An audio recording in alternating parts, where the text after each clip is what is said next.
The subcommittee will come to order.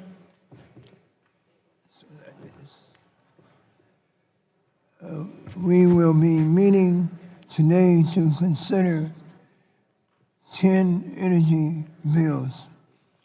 And I recognize myself for 5 minutes for an opening statement.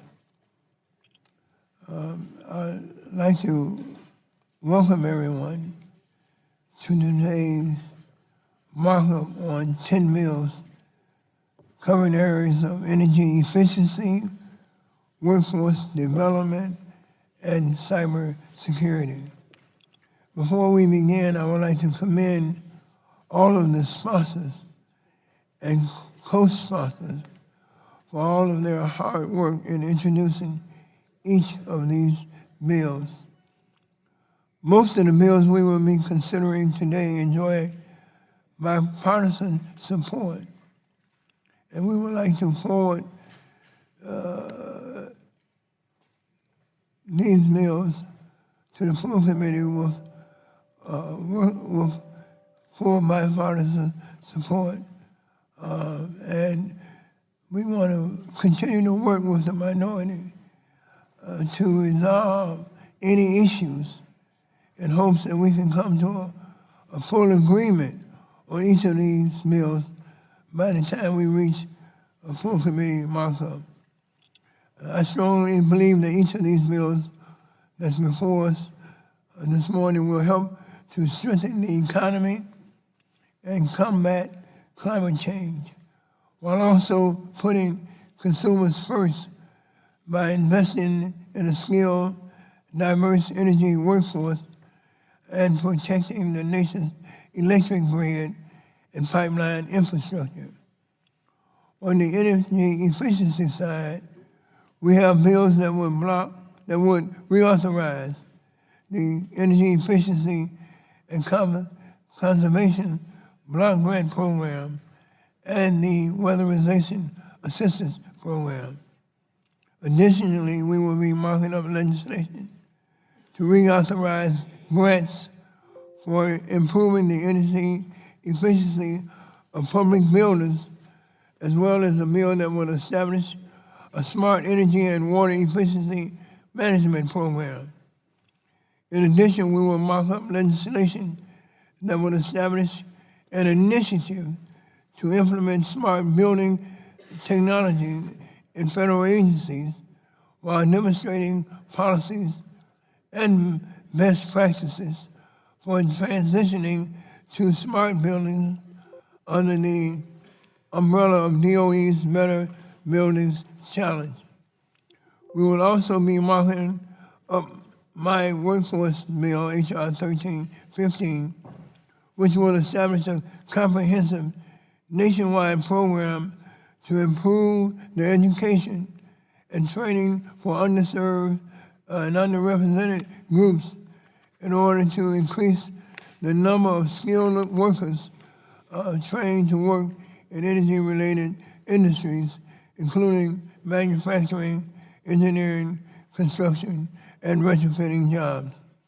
And I want to thank my friend, the Ranking Member Upton, and his entire staff for working with my office to strengthen the bill so that we can ultimately move it through this committee with bipartisan support.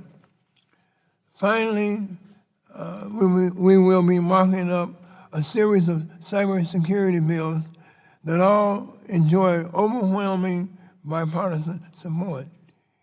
Each of these cybersecurity bills will help to protect the nation's electric grid and pipeline infrastructure. And I want to thank Mr. Wahlberg for working with my office on H.R. 362, the Energy Emergency Leadership Act. This bill will create a new DOE Assistant Secretary position with jurisdiction over all energy emergency and security functions relating to energy supply infrastructure and cyber security. It is important that we bring each of these cyber security bills up through the subcommittee and the full committee as a way to protect our jurisdiction and bring them to the floor of the House without any interference from any other conniving committee that would seek to step on our turf. As our late Chairman Dingle would say, we shall besiege the scoundrels while they sleep. With that, I yield back the remainder of my time and now recognize the ranking member of the subcommittee, Mr. Upton, for 5 minutes. Well, thank you, Mr. Chairman, and thanks for cleaning up your language as well, because I know you meant something else. So as you said, today's markup is going to cover 10 bills. 6 of them address energy workforce and energy efficiency programs at DOE, and 4 address the department's energy, cybersecurity, and emergency preparedness. I am pleased to see that most of these bills reflect close bipartisan work, a hallmark of this subcommittee's successful policy-making practice in this Congress and the past. The energy cybersecurity bills, for example, especially reflect that practice. We moved these 4 bills through the committee in the last Congress, and it remains critical that we keep working to get them through the House and the Senate, and then to the President's desk.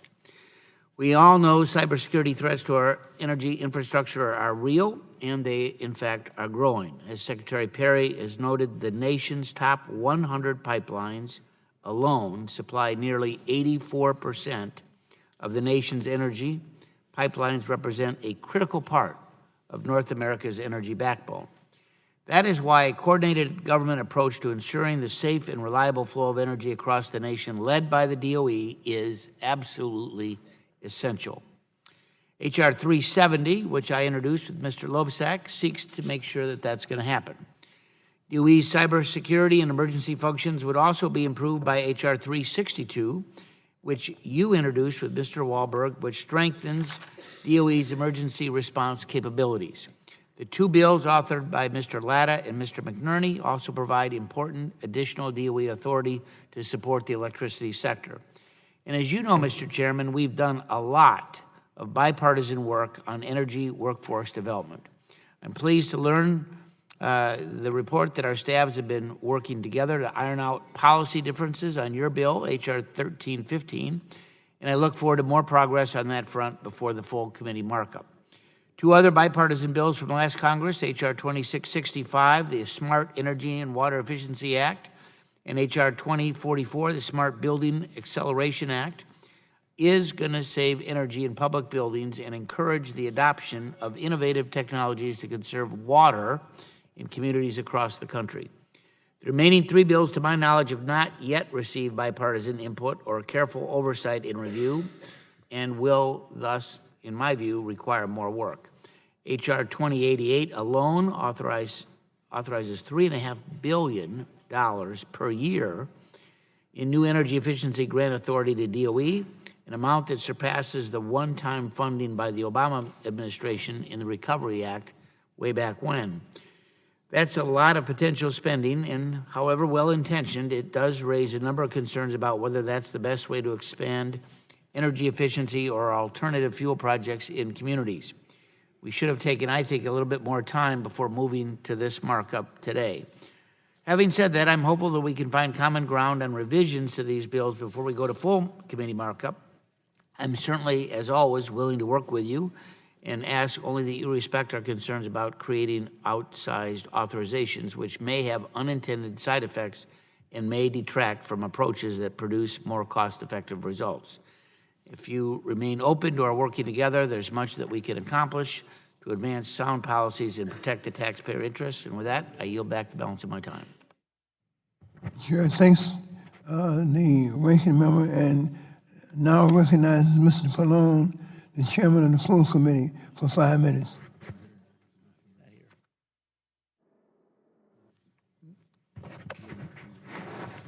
The chair is not here now. The chair now recognizes Mr. Peters. for 5. No opening statement? Is there? I recognize the ranking member of the full committee for 5 minutes. Mr. Chairman, appreciate that. This morning we begin the process of marking up legislation concerning the Department of Energy's program for energy efficiency, for energy workforce development, for energy cybersecurity, and for emergency response. All of these are important policy areas and deserve committee attention for the benefit of updating the Department of Energy's authorities to address current and emerging priorities for the nation. Most of the bills we'll consider were developed collaboratively, and we appreciate that, and over, frankly, a relatively long period of time. 7 of the 10 bills, in fact, originated in or traced back to our bipartisan work in the last Congress. These include the suite of bills from Chairman Rush, Subcommittee Republican Leader Upton, Mr. Wahlberg, Mr. Latta, Mr. McNerney, Mr. Loebsack, which enhance DOE's electric and energy infrastructure cybersecurity work and elevate its leadership to prepare for and respond to emergencies. This is really important work. The bills sponsored by Mr. Kinzinger, Mr. McNerney, and Mr. Welch to increase water systems efficiency and to accelerate implementation of smart building technology offer new ways to fill gaps in DOE programs. There's also a well-established effort to enhance DOE's work to support development of a 21st century energy and manufacturing workforce. And Mr. Rush, our chairman, has taken the pen on the latest version of this bill. And I'm encouraged by the ongoing collaboration among our staff in search of an agreement on the policy path forward, Mr. Chairman. And I look forward to working with you and your team on this effort.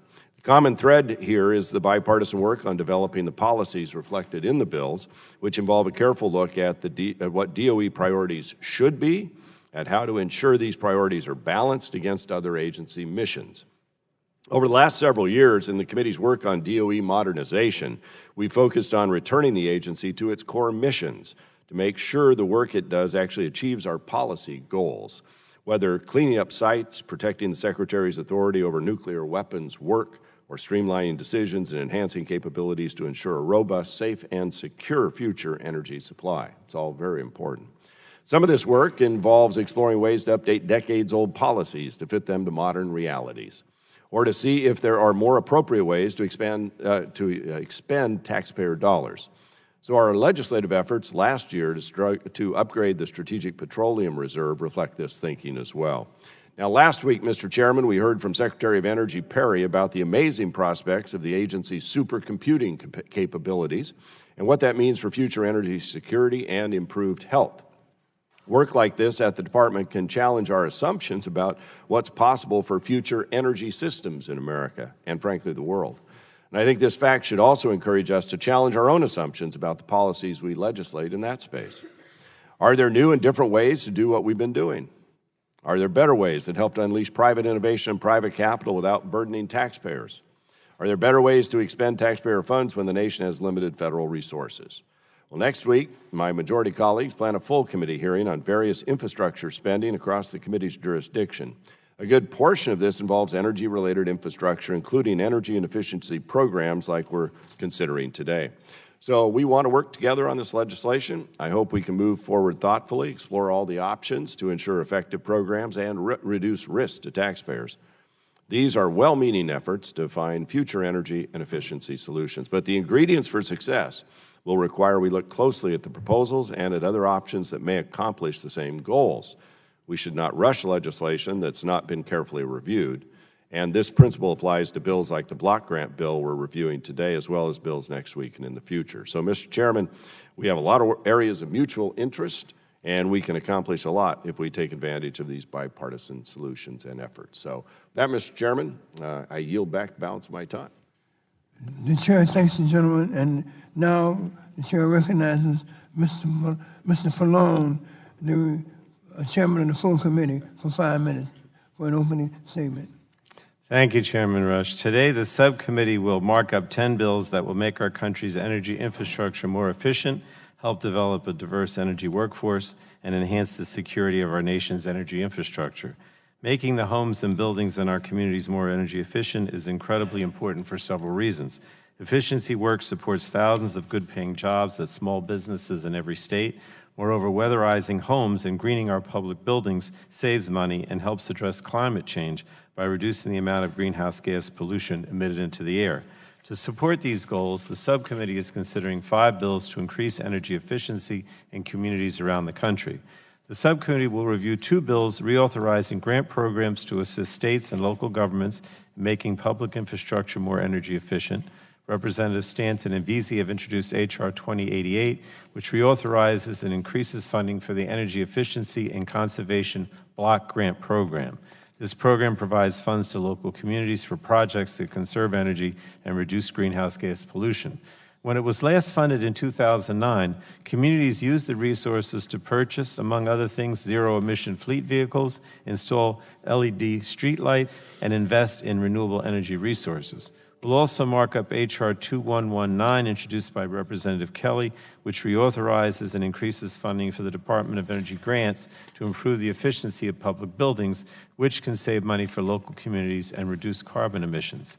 As we know, emerging technologies in smart buildings and water systems can also potentially yield significant energy savings.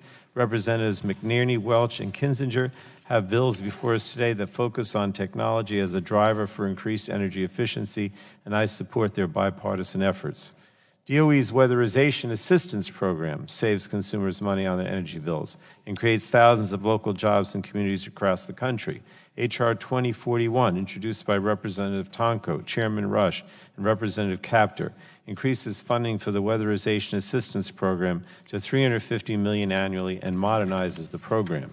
And next, we'll consider Chairman Rush's Blue Collar to Green Collar Jobs Development Act, which takes important steps to bridge the diversity gaps that currently exist in the energy sector. The bill establishes a comprehensive nationwide program at DOE to improve education and training for jobs in energy-related industries. The legislation provides DOE new authority to offer direct assistance to schools, workforce development boards, and labor organizations. And the bill also establishes a grant program to provide funds to businesses to pay employees who are receiving training to work in the renewable energy, energy efficiency, or grid modernization sectors. And finally, the subcommittee will consider 4 bipartisan energy cybersecurity bills.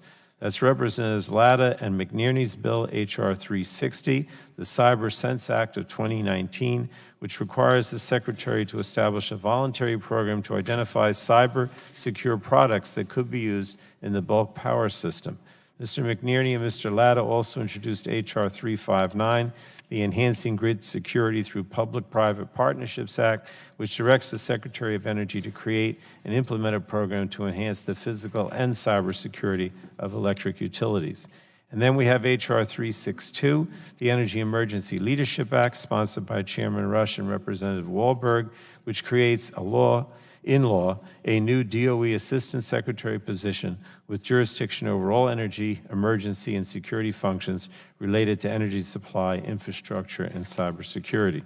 And H.R. 370, the Pipeline and LNG Facility Cybersecurity Preparedness Act, introduced by Ranking Member Upton and Representative Loebsack. It would require the Secretary to carry out a program to establish policies and procedures that would improve the physical and cybersecurity of natural gas transmission and distribution pipelines, hazardous liquid pipelines, and liquefied natural gas facilities. This is a modest but critically important bill to ensure secure, reliable energy delivery. Now, the committee reported all 4 bills by voice vote last Congress. That's the cyber security bills. We have, in my opinion, 10 strong bills before us today. I would urge all my colleagues to support them. Obviously, they're bipartisan. That's so important if we're moving forward. And I look forward to working with members on both sides as we continue to act and move towards full committee. So thank you again, Mr. Chairman. I yield back. I want to thank the chairman. There are members seeking recognition for an opening statement on the Democratic side. On the Republican side, seeing none, I believe that our opening statements have concluded, and pursuant to committee rules, members' written opening statements shall be made part of the record. Please submit written opening statements to the clerk's desk. We will now begin bill consideration. The chair calls up H.R. 2088, a bill to amend the Energy Independence and Security Act of 2007 to reauthorize the Energy Efficiency and Conservation Block Grant Program. The clerk will report the title of the bill. H.R. 2088, a bill to amend the Energy Independence and Security Act of 2007 to reauthorize the energy efficiency and conservation Without block grants, objection. programs, and further purposes. The first reading of the bill will be dispensed with. The bill is now considered as read. Without objection, the bill is considered as read and open for amendments at any point. The chair will now recognize Mr. Beasley to offer a manager's amendment. Mr. Chairman, I have an amendment at the desk. What is your amendment label? We have it, Mr. Chairman. Mr. Chairman, The chair will report the amendment. Mr. Chairman, Amendment to H.R. 2088. I'd like to reserve a point of order. Flores. Oh, I'm sorry. Reserves a point of order. All right. Mr. Flores reserves a point of order. Mr. Lisi, without objection, you're recognized for 5 minutes. I want to thank Chairman Rush and the committee for holding this very important markup today. My amendment would make technical changes clarifying the period of authorization and clarifying issues related to the Department of Energy administrative costs for this very important bill. As we saw during the legislative hearing last month, expanding energy efficiency is an incredibly important piece to fight and lessen our dependence on fossil fuels and reduce emissions. I'm proud to offer a bill, along with my colleague Greg Stanton of Arizona, to help municipalities achieve their goals of lessening their carbon footprint. The Energy Efficiency and Conservation Block Program was authorized as part of the Energy Independence and Security Act of 2007 and later funded as part of the American Recovery and Reinvestment Act of 2009.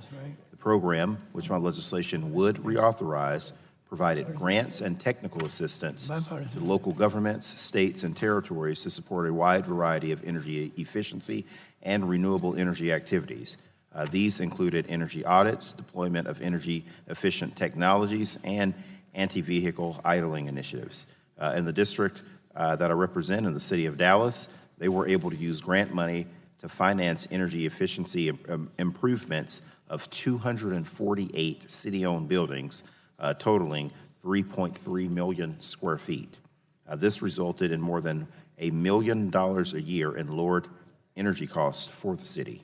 The city of Dallas then parlayed those newly freed up funds into other infrastructure projects, such as working with the local utility to conduct additional energy audits in high-traffic buildings like fire stations, libraries, parks, police substations, recreation centers, to determine where to focus future retrofit activities.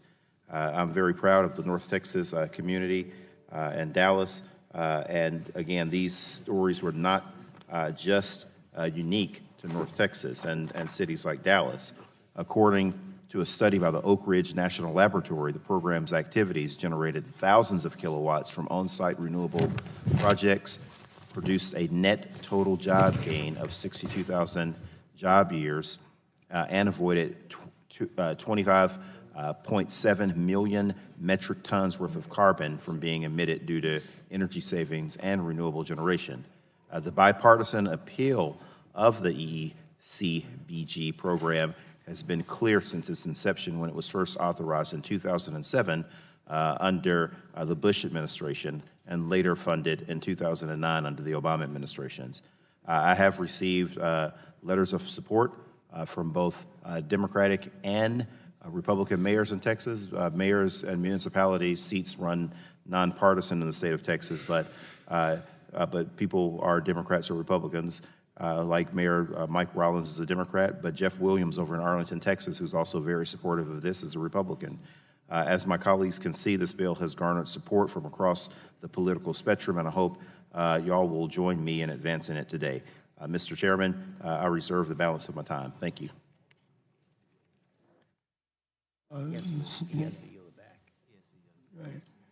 Chair, thanks, gentlemen. Is there any members on either side of the aisle? Speak to the point of order. Chairman. You want to speak on the amendment? Yes, All right, speak on my reservation. There are two concerns that I have with the bill. The first one is $3.5 billion per year of funding. And secondly, the lack of information to justify that block grants are the best policy approach to achieve the goals of the bill without duplicating other federal, local, or private initiatives. Other than a single legislative hearing on April 10th, there's been no committee evaluation of the program and no assessment of alternative approaches. We don't fully understand whether or not it would be duplicative of other programs or that it would be executed in a way that protects the taxpayer. The only time the program was funded, again, the only time the program was funded in the last 12 years was under President Obama's 2009 stimulus spending bill. That stimulus bill provided one-time funding of $3.2 billion over 3 years, and it was not fully expended. Both the GAO and the DOE Inspector General at the time of the program raised questions about the fiscal management and whether funds achieved what was promised in some cases. We should look closely at this information before moving forward with this bill. Would this program duplicate other programs? How does this bill interface with DOE's Better Buildings Initiative or its Clean Cities program? These are questions that need to be answered. The bill explicitly expands the eligibility of state, local, and tribal entities to fund new alternative fuel infrastructure, including for electricity. We've got to ask, what are the barriers to that infrastructure now? Are there also permitting barriers that exist that prevent that? There's no strong bipartisan support. Excuse me, let me rephrase that. There's no strong bipartisan agreement on deploying new infrastructure, but I'm confident, let me rephrase that. There is strong bipartisan agreement on deploying new infrastructure, but I'm not confident that this program adequately addresses that. There may be value to resurrecting this expired program, but we need to take a closer look before we leap to an authorization at this level. So I would propose that my colleagues work with us across the aisle, across both aisles, to explore other areas of consensus on this program. As it is, without better information, I can't support the bill and would urge a no vote unless these concerns are addressed adequately before a full committee markup. That said, I will withdraw my point of order. Thank you. Mr. Chairman. The chair now recognizes Mr. Palone for 5 minutes on the manager's amendment. Thank you. I just want to respond, if I could, to some of the comments that were just made. You know, there was a GAO report. I know that that was just brought up, the GAO report from April 2011 on the Recovery Act. But, I mean, I thought that, reading the GAO report, it, had some good takeaways and lessons learned, and it certainly does not invalidate the importance of the program. I mean, the report found some, I guess, pain points or whatever in the administration, but the main thing was that the application and reporting processes were cumbersome because there was a lot of requirements, and that's why some of the money probably wasn't expended, because it was difficult to apply for. And you talk about state and local governments, it's often a challenge for them to, they don't necessarily have the people and the expertise to fit into these requirements that we put in place. But I mean, the GAO report did show that the program was actually worthwhile. It just basically made some recommendations in terms of streamlining the application process the next time around. And I think that will be helpful in administering the block grant. The main thing that I wanted to say, though, is that, I had direct experience with this with some of my towns. And a few weeks ago, I went to Piscataway, which is one of my communities that actually did receive funding from this block grant back in 2011. And just as an example of what they did, I mean, basically they retrofitted all their public works buildings and put solar panels on top. And they have saved a tremendous amount of money by doing that. And the mayor of Piscataway is very much involved in the National Conference of Mayors, and the National Conference of Mayors, which was here a few weeks ago, endorsed this block grant, asked that it be reauthorized based on the prior experience. And that was very bipartisan, both Democratic and Republican mayors. Because as you know, when you talk about energy efficiency or addressing climate change and moving towards renewables like solar, it really isn't a partisan issue. and particularly at a local level. I have a lot of Republican mayors in Republican towns, and they're very much supportive of this and a lot of our initiatives. In fact, you know, because the president has insisted on wanting to withdraw from the Paris Agreement and basically, you know, sabotaging a lot of efforts that would achieve the goals of the Paris Agreement, what we've seen is that state and local governments are the ones truly at the forefront of addressing the climate crisis, and they're stepping up to the plate to fill the vacuum left by the president's lack of leadership. So there's 1,000 mayors that have signed on to the climate protection agreements to follow the requirements of the Kyoto Protocol. There are 400 cities and counties who've signed the We Are Still In declaration, making commitments to reach the Paris Accord requirements. And I just think that regardless of whether you agree with Paris or not, or regardless of whether you even believe that climate change is human-induced, there's no reason in the world not to try to encourage energy efficiency, move towards you know, things like retrofitting with solar panels and moving towards you know, trying to increase wind power and other renewables. And that's really what we're trying to do here. I don't think this is a partisan issue. I do think there's ample precedent for saying that this block grant is a good program, and it certainly helps our towns on a bipartisan basis try to fulfill the goal of more energy efficiency and movement towards renewables. So I hope we can all, as much as possible, be supportive on a bipartisan level. Thank The you. gentleman yield? Yeah, of course. And I just want to say from our perspective on this side, we had a couple concerns. One was that we hadn't really done as a subcommittee an assessment of the approach, but it really comes down to cost. President Obama's major big program, stimulus program 12 years ago, he asked for in essence, about $3.5 billion over 3 years. So about $1 billion, a little bit over $1 billion a year. This is $3.5 billion each year. And President Obama's request of that 3.5, they never spent $500 million of that 3.5. So our concern over here is the cost number. Hopefully we can work on this between now and full committee. We're prepared to let the bill go on a voice vote, but I just wanted to make that point. Yield back. Thank you. Chair, thanks, Mr. Palone, for yielding back. Is there any other member who desires to speak on the manager's amendment? Seeing none, we will proceed to roll call. Voice vote on the bill. All in favor of the bill will signify by saying aye. All those who oppose will signify by saying no. In the opinion of the chair, the ayes have it, and the bill is agreed to. Are there any further amendments to this legislation? Seeing none, the question now occurs on forwarding H.R. 2088 as amended to the full committee. All those in favor of forwarding H.R. 2088 as amendment to the full committee will signify by saying aye. All those opposed will signify by saying no. In the opinion of the chair, the ayes have it, and the bill will be 2088 as amended is forwarded to the full committee. The chair now calls up H.R. 2041, the Weatherization Enhancement and Local Energy Efficiency Investment and Accountability Act, and the clerk will report the title of the bill.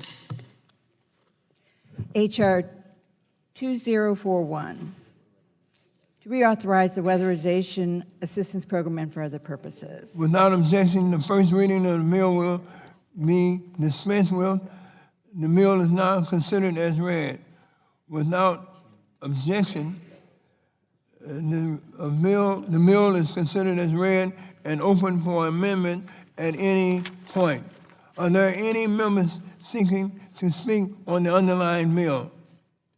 Mr. Chairman. For what purpose did the gentleman from New York? Mr. Chairman, I move to strike the last word. The chair recognizes the gentleman for 5 minutes. Thank you, Mr. Chairman.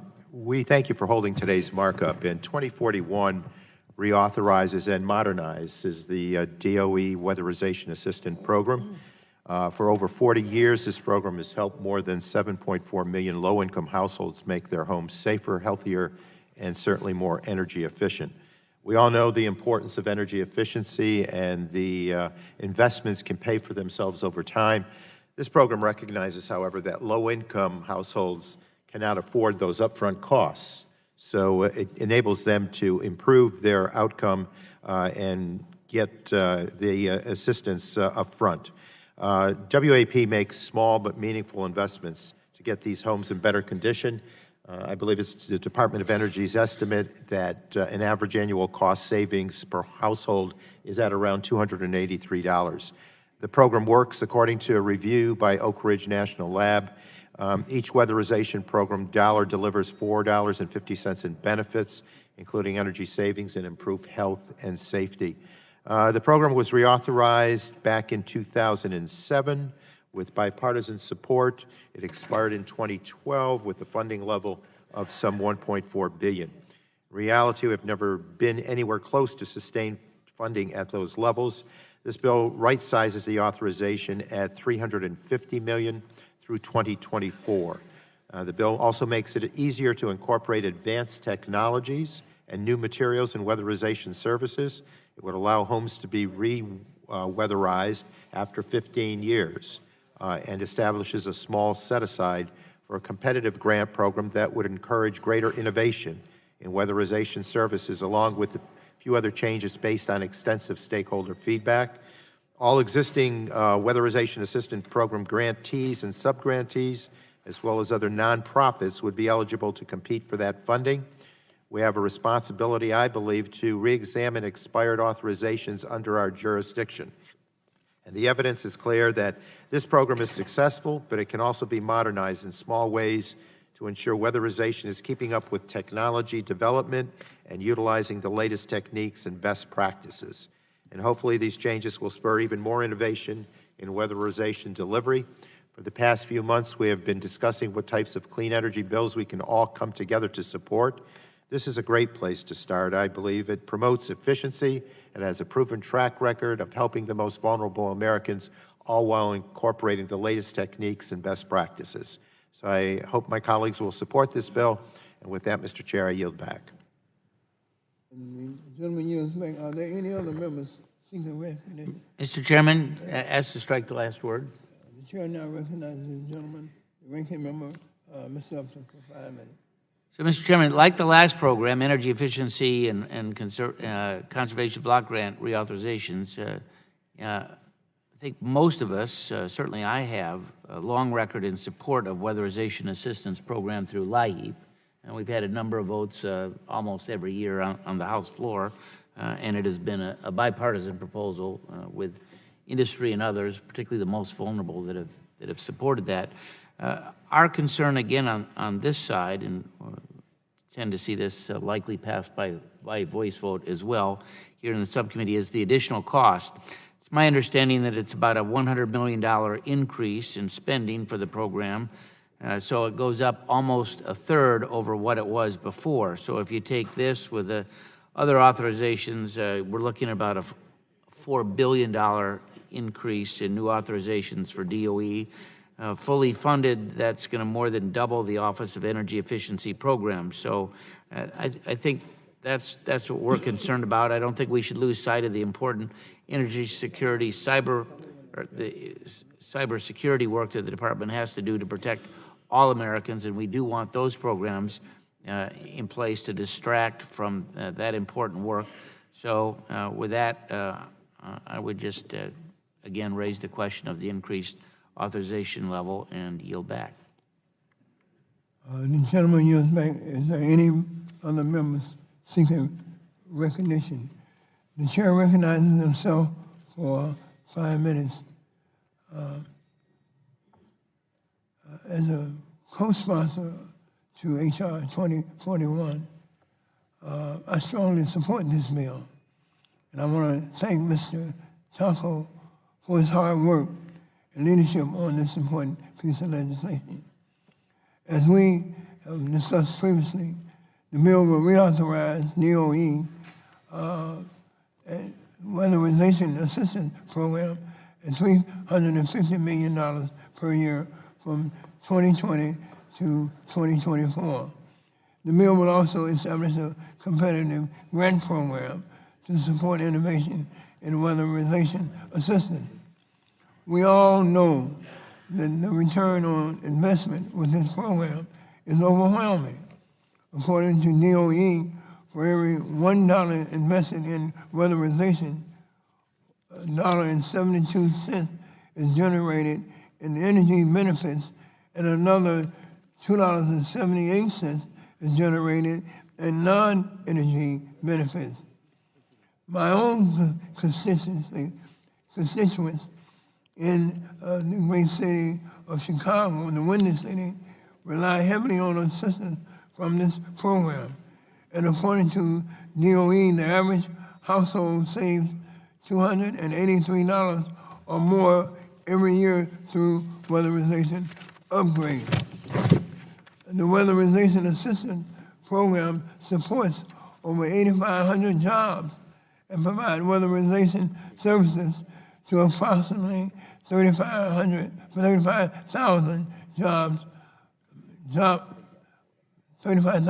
homes every year. And as we move forward to full committee markup, I will be offering an amendment to further strengthen this program by prioritizing awarding grants to entities that train local underrepresented groups such as the ones targeted in my workforce bill. And we want to make sure that all Americans are given an opportunity to train and work in energy efficiency and retrofitting sectors where they can make a difference in not only their own community, but they can learn a trade that can help them realize their own piece of the American dream. And this bill has historically always been enjoyed widespread bipartisan support.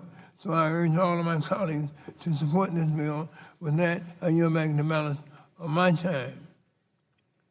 Are there any other members seeking time? The question now occurs on forwarding H.R. 2041 to the full committee. All those in favor of forwarding the bill H.R. 2041 to the full committee will signify by saying aye. Aye. All those opposed will signify by saying no. In the opinion of the chair, the ayes have it, and the bill is forwarded to the full committee.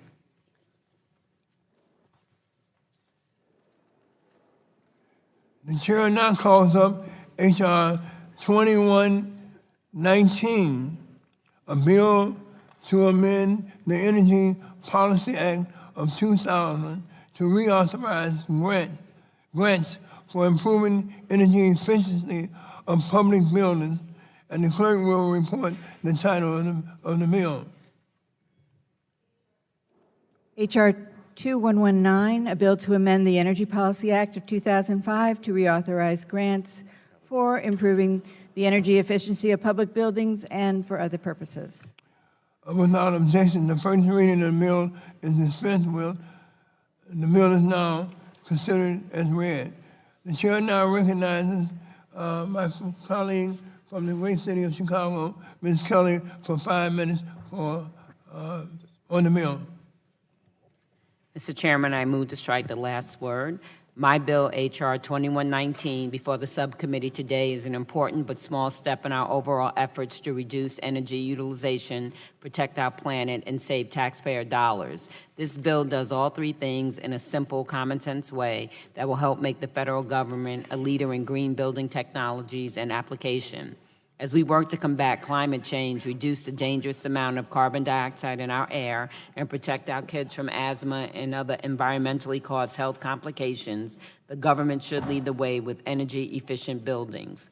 Additionally, investing in energy efficiency reduces the long-term costs to American taxpayers by saving energy and reducing the operational and maintenance costs associated with operating the building. Just like a family will insulate walls and windows to save money in the winter, the government should be doing the exact same thing because it works, because it saves money, and because it's green. I look forward to working with the Minority Ranking Member Walden and Subcommittee Ranking Member Upton to build bipartisan support for this common sense bill that will make strategic investment in green building that will save taxpayer dollars in the short, medium, and long term. Thank you, and I yield back. Gentlelady yields back. Are there any other? For what purposes does the gentleman for Ohio seek recognition? Mr. Chairman, I move to strike the last word. The gentleman is recognized for 5 minutes. Mr. Chairman, energy efficiency is important. It's a useful part of our energy toolkit that can provide many benefits for energy consumers, ratepayers, and our electric grid. And we do need to continue promoting it where it makes sense, especially by looking at ways to improve active and effective programs and efforts. I think some of the work we're debating today fits into that category. As we know, H.R. 2119 reauthorizes an expired program from the Energy Policy Act of 2005 that, and this is an important distinction, has never been funded before. It has not been used through 3 administrations. The Department of Energy confirmed to staff that this has never received funding, and we find no evidence that a past administration even asked for funding. Beyond reauthorizing an unused program, this bill increases the authorization level from the initial $30 million per year to $100 million per year for 5 years. So I wonder how this program would work with and be complementary to other active energy efficiency support programs at the department and at other agencies like Housing and Urban Development. And I'd like to better understand that. That said, I'm open to working with my colleague to find consensus on this bill, but as it is, I can't support it, and I yield back. The gentleman yields back. Are there any members on the Democratic side seeking? All right. You want a voice vote on this? All right.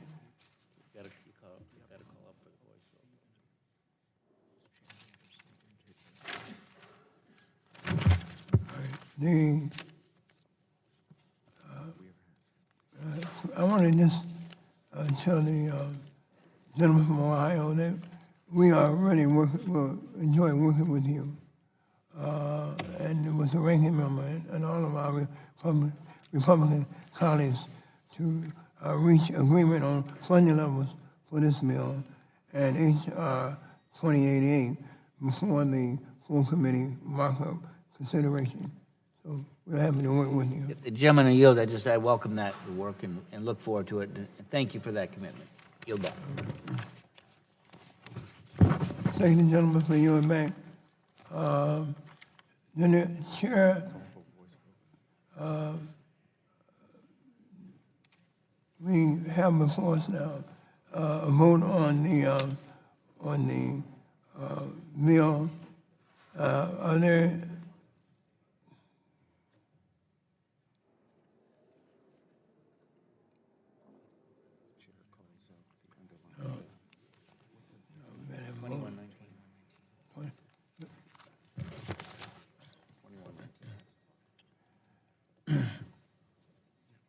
No, we're not ready. We gotta move.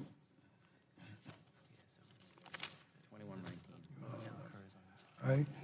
The bill 2119 is before the full committee, and we, I think,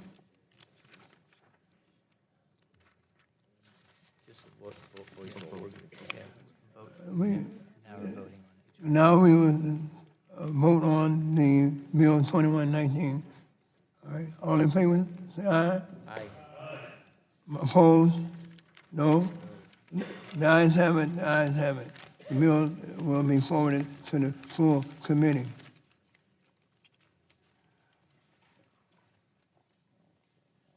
The chair will now call up the bill HR 1315, the Blue Collar to Green Collar Jobs Development Act of 2019, and the clerk will report the title of the bill. H.R. 1315, a bill to amend Title II of the Department of Energy Organization Act to reauthorize an office within the Department of Energy to direct the Secretary of Energy to establish and carry out a comprehensive nationwide energy-related industries job program and for other purposes. Dispense with. The bill is now considered as read. Without objection, the bill is considered as read and open for amendments at any time. The chair will recognize himself for 5 minutes on the bill. I want to begin by thanking Ranking Member Upton and his great staff for working with my great staff on H.R. 1315. Both sides have been holding good faith negotiations, and I believe that we are close to coming to an agreement on this bill. Just last week, we heard from Secretary Perry, who also reiterated the importance of investing federal dollars in a program to train underrepresented groups to work in energy-related industries. It is my hope and my expectation that once we hear back from DOE on the funding levels that the agency currently spends on workforce programs, we will be able to come to an agreement on the authorization amount that both sides can accept. The bill is supported by a wide coalition of groups from all across the nation, ranging from the American Association of Blacks in Energy, the Solar Energy Industry Association, the Alliance to Save Energy, Duke Energy, and the Building Performance Industry, and Exelon, just to name a few of the many. All of us understand the need for a bill like this, which helps the industry, helps our communities, and helps the overall economy. So I look forward to continuing to work with Ranking Member Upton and the minority side to iron out any remaining differences so that we can once again move forward and with an overwhelming bipartisan bill that can soon become law. Are there any other members seeking recognition? I yield back my time.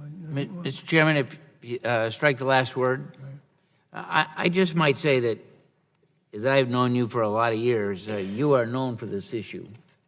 This is a legacy issue for you, and we all deeply respect that. You've worked very hard on this forever and a day. I agree with you that workforce development in energy sectors is a very important and critical issue that we should be supporting and, frankly, be promoting as well. And as you know, we've had strong bipartisan legislation on this issue for the last number of Congresses. Those bills were widely supported, and they passed on suspension on the House floor by better than a 2/3 vote. And I know that we can find a similar path forward on this bill, H.R. 1315. And with that goal in mind, Mr. Chairman, our staffs, great staffs, as you indicated, they've been discussing ways to improve the legislation that, in fact, would make it more inclusive when it comes to the groups that it benefits and the forms of energy that it supports, as well as more fiscally aligned with current DOE budgets for similar workforce programs. So our staff has accomplished much on that front in the last couple of weeks, but there is still more to do. So we're not in a position to support the bill in its current form today, but I am hopeful, and I know that we can get to a better place because we do want to support this bill, which will garner more support not only from me, but colleagues on both sides of the aisle and of the dais as this legislation would move forward. So thank you again for your tireless and sustained efforts on the issue. for your willingness to reach across the aisle and work in a bipartisan basis. And with that, I yield back. Yields back. Are there any other members seeking recognition? Seeing none, the question now occurs on H.R. 1315 and forwarding this bill, H.R. 1315, to the full committee. All those in favor of forwarding H.R. 1315 to the full committee will signify by saying aye. All those opposed will signify by saying no. In the opinion of the chair, the ayes have it. The ayes have it.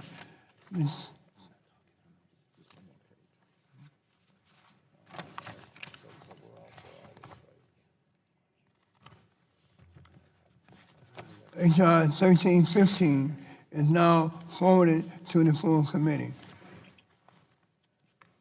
The chair now calls up H.R. 2665, the Smart Energy and Water Efficiency Act, and the clerk will report the title of the bill. H.R. 2665, a bill to direct the Secretary of Energy to establish a smart energy and water efficiency program. Without objection, the first reading of the bill will be dispensed with. The bill is now considered as read. Are there any members seeking recognition to speak on the underlying bill? Chairman. The chair now recognizes the gentleman from California, Mr. Kenny, for what purposes? Mr. Chairman, I move to strike the last word. All right. The chair now recognizes the gentleman for 5 minutes. I thank the chairman, and I also thank my friend and colleague, Mr. Kissinger, for co-sponsoring and co-leading this bill. The H.R. 2665, the Smart Energy and Water Efficiency Act of 2019. I had introduced this bill as a part of my West Act in the 115th Congress. This bill is a comprehensive, this bill directs the Secretary of Energy to establish a smart energy and water efficiency management pilot program to award grants to eligible entities that demonstrate advanced and innovative technology-based solutions to improve energy and water efficiency. We can do more on the energy-water nexus, and this helps innovative technology to have the funding to prove their efficacy. I look forward to moving this and other measures that focus on conservation, recycling, water use, stormwater capture, and other new approaches that help make our communities better stewards of our environment and more resilient to climate change. I'll note that before the hearing, Mr. Griffith, my colleague, approached me about a way to improve this bill, and I'll be looking forward to working with him on that in the future before this goes to the full committee, and I yield back. I'll yield to the gentleman yield. I just want to thank you for working with us on this. I know that Mr. Kinzinger, who's your co-author on a bipartisan basis, strongly supports this. He's unfortunately at another hearing, which is why he's not here today, but he asked me to speak in support of the bill, and we strongly support it and appreciate your efforts and yield back. Thank you. And Mr. Chairman, I'll yield back. Chair, thanks, gentlemen. Are there any other members seeking recognition? The question now occurs on forwarding H.R. 2665 to the full committee. All those in favor of saying aye? Aye. All those in favor, all those opposed? The ayes have it, the ayes have it. The bill is forwarded to the full committee. The chair now calls up H.R. 2044, the Smart Building Acceleration Act, and the clerk will report the title of the bill. H.R. 2044, a bill to accelerate smart building development and for other purposes. Without objection, the first reading of the bill will be dismissed with. The bill is now considered as read. Are there any members seeking recognition to speak on the underlying bill?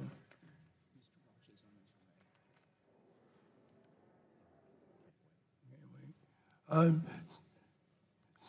right. Seeing none, the chair now call for The question now occurs on forwarding H.R. 2044 to the full committee. All those in favor of forwarding the bill to the full committee will signify by saying aye. Aye. All opposed to the bill signify by saying no. In the opinion of the chair, the ayes have it.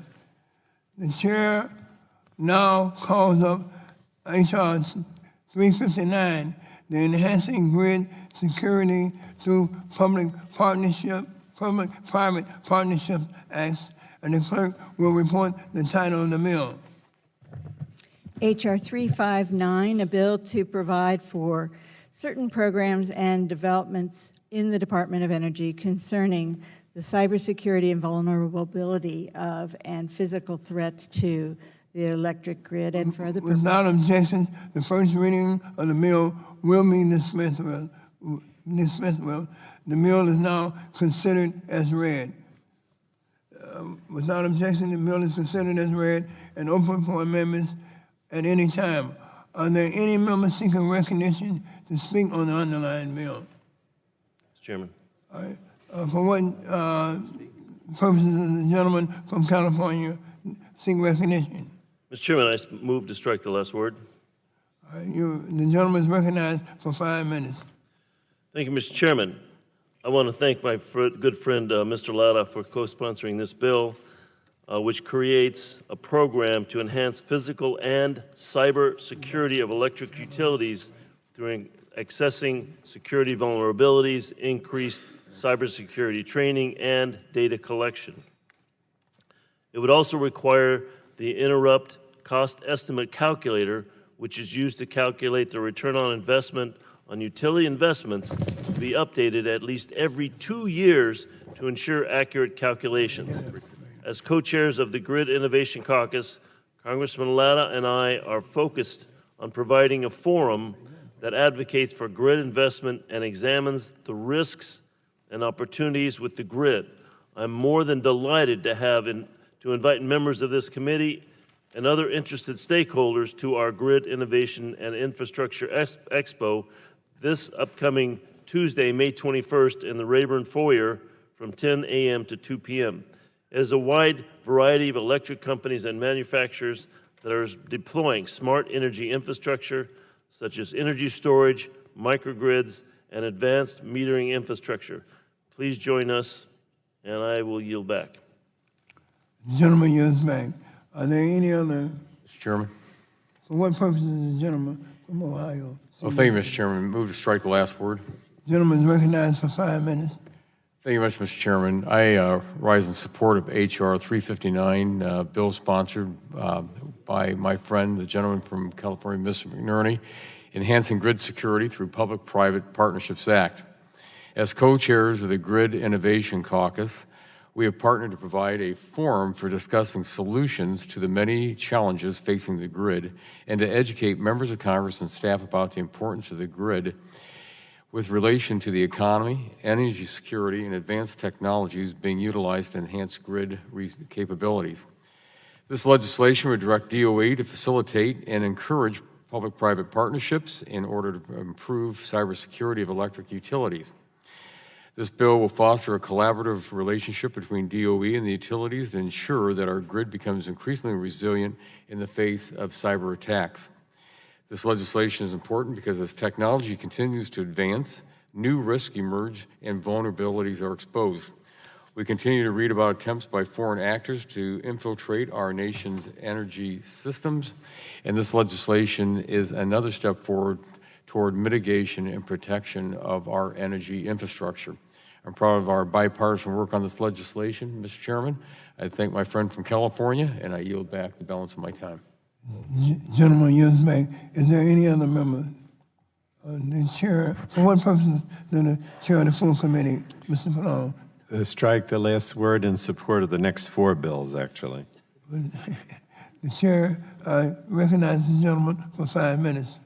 Thank you. And I want to just talk about the 4 cyber bills that are coming up now. They deal with the cyber and physical security of our energy infrastructure. And I just wanted to say a few words about the importance of these 4 bills and the committee's work over the past 2 Congresses. Each one of these is completely nonpartisan or bipartisan. In fact, every one of them was written and reported by our committee on a completely bipartisan consensus basis during the last Congress, and they all represent important, reasonable, and prudent steps we can take to protect our energy infrastructure. I want to thank the bill sponsors, and particularly the ranking members Walden and Upton, for their work on this legislation. Ranking Member Upton's legislation to address pipeline cyber and physical security is especially important, given that we learned in our recent pipeline safety and security hearing that the Transportation Security Administration, which has responsibility for pipeline security, devotes almost no resources to the task and refuses to even show up to explain themselves. In any event, it's important that we remain united on these bills, and I'm truly grateful for the support and assistance on these bills from members on both sides of the aisle. I yield back, Mr. Chairman. Chair, thanks, gentlemen. The chair now recognizes, for what purposes of the gentleman from Vermont? To strike the last word. Mr. Chairman, I've now learned what a good tactic is to get a bill passed. I'm not here when my bill comes up. So I appreciate you, Mr. Chairman, taking care of me. I was in the Intelligence Committee and got here just a little bit after the good news had arrived. But I did just want to, number one, thank you in the committee for the Smart Building Acceleration Act, which I co-sponsored with Representative Kinzinger.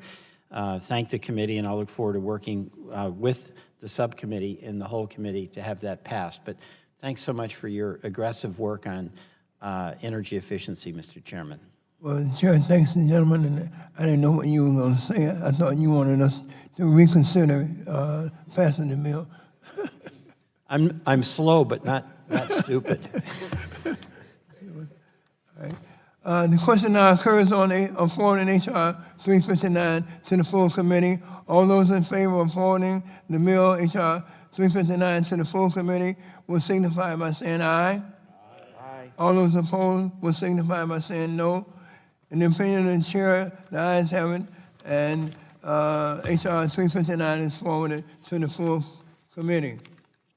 The chair now calls up H.R. 360, the Cyber Sense Act of 2019, and the clerk will report the title of the bill. H.R. 360, a bill to require the Secretary of Energy to establish a voluntary cyber sense program to test the cyber security of products and technology intended for use Without in bulk objection, power systems and further. the first reading of the bill will be considered, will be dispensed with. The bill is now considered as read. Are there any members seeking recognition to speak on the underlying bill? Mr. Chairman. For what purposes does the gentleman from Ohio seek recognition? Thank you, Mr. Chairman. Move to strike the last word. The gentleman is recognized for 5 minutes. I thank the chairman and ranking member for including this legislation in today's markup. H.R. 360 would direct the Secretary of Energy to establish a voluntary cybersense program to test the cybersecurity products and technologies intended for use in bulk power systems. The need for a strong defense of our nation's electric infrastructure have never been more clear. Again, as leaders of the Grid Innovation Caucus, my good friend, Mr. McNerney, and I have worked together to find the best ways we can increase the resiliency of our electric grid. Improving cooperation is key to ensuring the best information, products, and practices are being used to guard against cyber attacks, and these bills will foster a collaborative relationship between DOE and utilities that help accomplish this goal. Ensuring our energy infrastructure is safe, secure, and resilient is the issue of critical importance. Recent headlines illustrate why I've taken this seriously, with documented efforts by state actors to hack our energy infrastructure. It's essential that we are more vigilant than ever about the technology that we use. At subcommittee hearings held in the 115th Congress, both Secretary Perry and the FERC commissioners expressed support for this policy as a way to help improve the grid's resiliency. Again, I would like to thank my friend, Mr. McNerney, for partnering on this legislation again in this Congress, and the Energy and Commerce team for helping us move this legislation forward. And again, I would also like to echo the gentleman's earlier statement in regards to the Grid Innovation Caucus Innovation Expo. on at the Rayburn Forum on May 21st, which is a Tuesday from 10 a.m. to 2 p.m. We hope you can all attend that. And Mr. Chairman, I'd like to thank you, and I yield back the balance of my time. The gentleman yields back. Are there any other members seeking recognition to speak on the underlying bill? Mr. Chairman. For what purposes does the gentleman from California seek recognition? Mr. Chairman, I move to strike the last word. The gentleman is recognized for 5 minutes. I thank the chairman, and once again, I want to thank Mr. Latta for his leadership in this bill and in grid modernization and in security. As he mentioned, this bill protects our grid infrastructure by creating a program to test and verify products that are used in the bulk power system to be cyber secure. I also look forward to moving this important piece of legislation through the House, and I yield back. Gentleman yields back. Are there any other members seeking recognition on the underlying bill?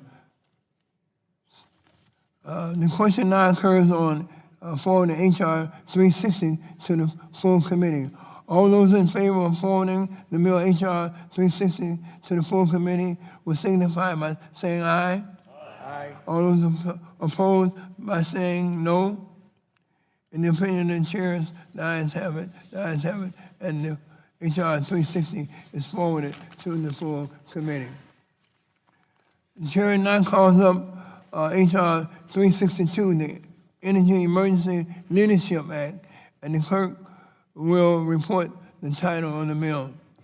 H.R. 362, a bill to amend the Department of Energy Organization Act with respect to functions assigned to assistant secretaries and for other purposes. Without objection, the first reading of the bill will be dismissed with.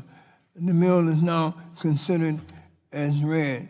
The chair will recognize himself to strike the last word for 5 minutes.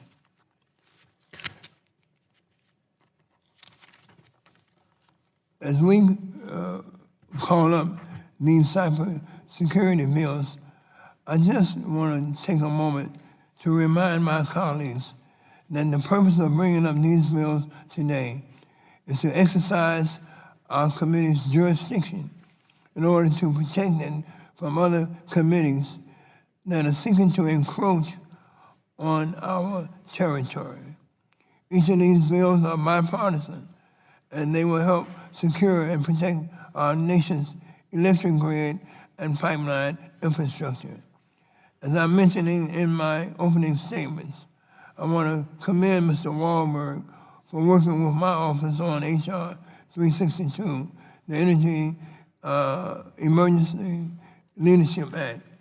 The bill would simply create a new DOE Assistant Secretary position with jurisdiction over all energy, emergency, and security functions related to energy supply, infrastructure, and cyber security. The bill authorizes the new Assistant Secretary to provide, upon request of a state, local, or tribal government, to the DOE for technical assistance and support and response capabilities with respect to the energy security threats, risks, and incidents. It's for this reason and many others that I urge all of my colleagues to support this bill and each of the cyber security bills that are before us today, so we can send a strong signal that we are willing to protect our committee's jurisdiction, and we will stand united against any attempts to encroach on that jurisdiction from any other committee. Keep your greedy hands off of our jurisdiction. With that, I yield back the balance of my time. Mr. Chairman, strike the last word. Mr. Wahlberg is recognized for 5 minutes. Mr. Chairman, I appreciate your spunk on that. Thank you, Mr. Chairman, and thank you for working with me on this bipartisan piece of legislation. As we all know, there's nothing more important than the security and integrity of our energy infrastructure. The bulk power system faces countless attacks every day, and protecting our grid from these threats to serve reliable, affordable electricity to consumers is something we take very seriously. Just last week, the North American Electric Reliability Corporation, or NERC, announced it will conduct a root cause analysis to determine what caused a utility to temporarily lose visibility into certain parts of its control system. While this may end up being the first cyber attack on the U.S. grid, the incident is a stark reminder that more has to be done to protect our electricity infrastructure. Secretary Perry has taken leadership by establishing the Office of Cybersecurity, Energy Security, and Emergency Response, CSER, at the department to spearhead these efforts. As a sector-specific agency responsible for the bulk power system, the Department of Energy must be empowered to deal with the attacks our utilities face on a daily basis. This office is critical for leading the interagency communication and response plans. However, as the agency's mission has evolved to meet these challenges, their work now exceeds their statutory authority. As such, we must codify this important function into the department's core mission and create a Senate-confirmed Assistant Secretary position. This will better position the Department of Energy to work with their interagency partners to coordinate, plan, and respond to energy emergencies. Last week, this subcommittee heard testimony from Secretary Perry confirming the need to elevate and authorize the functions assigned to the Assistant Secretary into the DOE organization chart. The Secretary stated that the work at CSER office is just as important as what the DOD does on keeping this country safe. The coming hurricane season provides yet another reminder that these core functions also include emergency response in addition to their cybersecurity functions.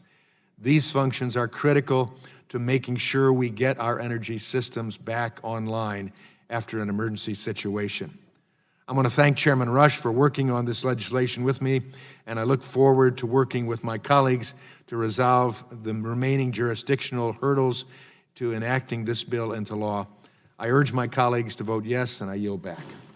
The chair thanks the gentleman for yielding back. Are there any other members seeking recognition? The question now occurs on forwarding H.R. 362 to the full committee. All those in favor of forwarding the bill H.R. 362 to the full committee will signify by saying aye. Aye. All opposed will signify by saying no. In the opinion of the chair, the ayes have it. The bill H.R. 362 is forwarded to the full committee. The chair now calls up H.R. 370, the Pipeline and LNG Facility Cybersecurity Preparedness Act, and the clerk will report the title of the bill. H.R. 370, a bill to amend to require the Secretary of Energy to carry out a program relating to physical security and cybersecurity for pipelines and liquefied natural gas. Without objection, the first reading of the bill will be dispensed with. The bill is now considered as read. Are there any members seeking recognition to speak on the underlying bill? The chair, for what purposes do the ranking member seek recognition? Strike the last word. The chair recognizes the ranking member for 5 minutes. Thank you, Mr. Chairman. This bill, H.R. 370, which I reintroduced this year with Mr. Loebsack, my good friend, is going to strengthen the Department of Energy's ability to respond to physical and cyber threats to our nation's pipelines as well as the LNG facilities. We know that Russian agents and other nation states are waging cyber war on our energy infrastructure. Yes, we do. And as the sector-specific agency for energy, DOE has to play and have a stronger lead role to protect our nation from these threats. To help address these threats, this bill does a number of things. It requires the Secretary to carry out a program to coordinate federal agencies, states, and the energy sector to ensure the security, resiliency, and survivability of natural gas pipelines, hazardous liquid pipelines, and liquefied natural gas facilities. It authorizes DOE to coordinate response and recovery to physical and cyber incidents impacting the energy sector and develop advanced cybersecurity applications and technologies. And it allows DOE to perform pilot demonstration projects and develop workforce development curricula relating to physical and cybersecurity to help the energy sector evaluate, prioritize, and improve physical and cybersecurity capabilities. This isn't a regulatory program. It simply strengthens DOE's role to coordinate cyber response, collaborate, and build capacity within states in the energy sector. Let's face it, if something bad happens, we don't ever want to be in the position of ruining the day that something here didn't move forward in a bipartisan basis. We never want to be in the position of saying, we're sorry, we didn't take action. This bill takes action. We need to get it across the plate, through the House, through the Senate, and to the President's desk. Yield back. Gentleman yields back. For what purposes does the gentleman from Iowa seek recognition? Right, last word. Gentleman is recognized for 5 minutes. Thank you, Chairman Rush and Ranking Member Upton, for your leadership on these issues, all of these bills today, really. I'm glad to see this committee working to advance legislation to improve our nation's energy efficiency and cybersecurity infrastructure. I'm very proud to speak on behalf of this legislation, this particular piece of legislation, the Pipeline and LNG Facility Cybersecurity Preparedness Act that I introduced with Ranking Member Upton. And I do thank my friend for his partnership on this issue and on this bill. This bill would strengthen DOE's role regarding coordination and information sharing with other federal agencies, states, and the energy sector to improve our nation's physical and cyber pipeline security. As we know, cyber attacks are a near constant and increasingly dangerous threat to our energy infrastructure. This legislation will be a step in the right direction, ensuring that we are prepared in both the public and private sectors to not only prevent, but also respond and recover quickly from physical and cyber incidents. This legislation also permits DOE to develop advanced cybersecurity technologies and establish workforce curricula to train the energy workforce in cyber and physical security. Very, very critical component of this legislation, I think. Our most advanced technologies are only as effective as the expertise of the workforce behind them. And this legislation will go a long way toward ensuring we have both the technology and the skilled workforce we need to counter threats to our pipelines and LNG facilities. It is absolutely critical that we make progress toward protecting our energy infrastructure from physical and cyber threats in order to ensure that our energy supply remains secure as well as continue to provide low energy costs to consumers. I'm pleased the committee is acting on this and other critical legislation for our nation's energy efficiency and cybersecurity, and I thank my friend, Mr. Upton, once again for introducing this bill. I'm happy to work with him on this, and I yield back. The gentleman yields back. Are there any other members seeking recognition? The question now occurs on forwarding H.R. 370 to the full committee.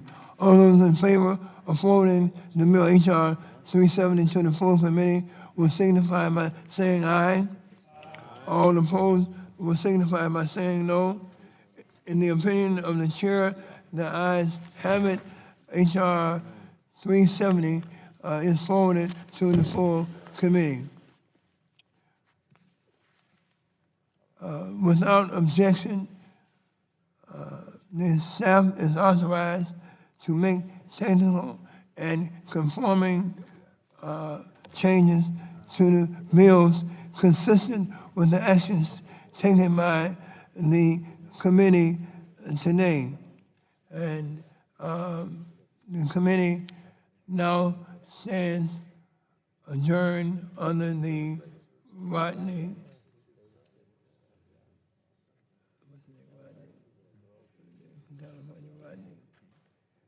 King principle. Can we all just get along? Thank you.